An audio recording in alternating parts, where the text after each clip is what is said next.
Good afternoon, everyone, and thank you for waiting.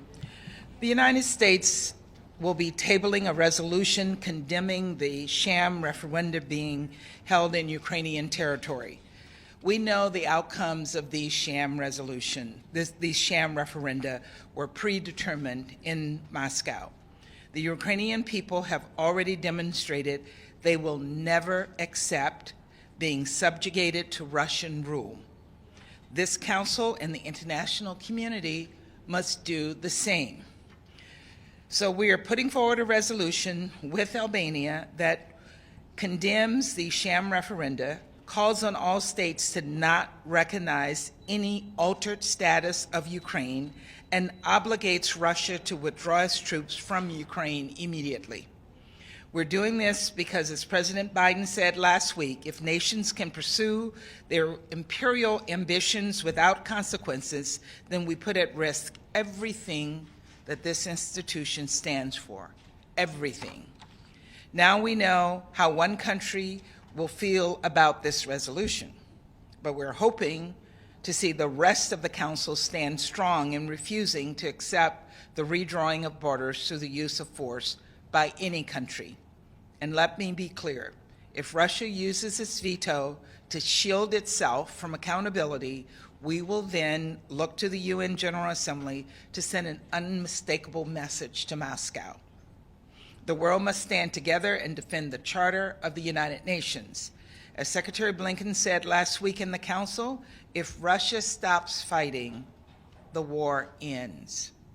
If Ukraine stops fighting, Ukraine ends.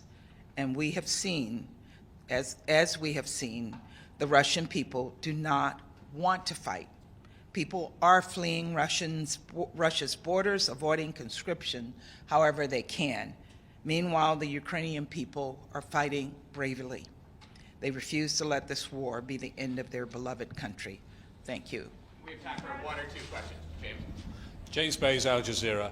First, Ambassador, before I get to my question, how quickly do you think you'll be able to bring this to vote? And then my question in the Council, Ambassador Nebenzia warned on the referenda that this process could continue. What's your reaction to the fact that they may be wanting to annex even more territory?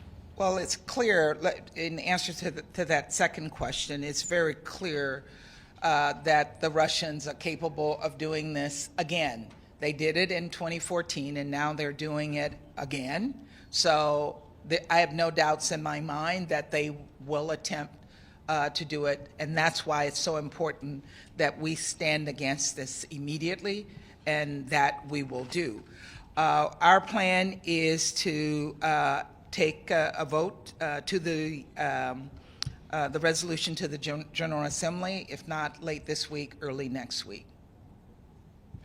Thanks so much, Ambassador, and thanks, Nate. It's Pamela Fall from CBS News. President Zelensky, to the Council, said he'd like security guarantees and more aid so that this kind of move doesn't continue. What's your reaction to that? We have been clear, the President was clear, that we will support Ukraine, that we will support Ukraine's right to defend itself. And that has been made clear in the support we've provided Ukraine to date, and we will continue to provide them support as long as they need that support to defend their sovereignty. And security guarantees? The security guarantees clearly is an issue that we are also discussing as well, but I don't have anything specific on that. Thank you. Oh, okay. James, on your question. Yeah. Security. Yeah, Security Council, sorry. Thank you, James. All right, thanks everyone. Thanks.